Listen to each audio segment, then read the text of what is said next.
India বনাম বাংলাদেশ। ইন্ডিয়াতে মোট জনসংখ্যা রয়েছে 140 কোটি, তার মধ্যে 110 কোটি হিন্দু, 20 কোটি মুসলমান, 10 কোটি অন্য ধর্মের।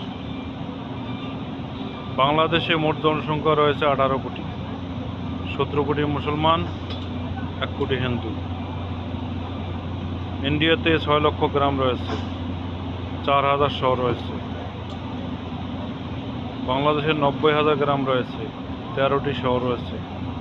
ইন্ডিয়াতে শিক্ষিতর হার 77%, বাংলাদেশে শিক্ষিতর হার 70%। ইন্ডিয়াকে রক্ষা করার জন্য 15 লক্ষ সেনাবাহিনী রয়েছে, বাংলাদেশকে রক্ষা করার জন্য 2 লক্ষ সেনাবাহিনী রয়েছে।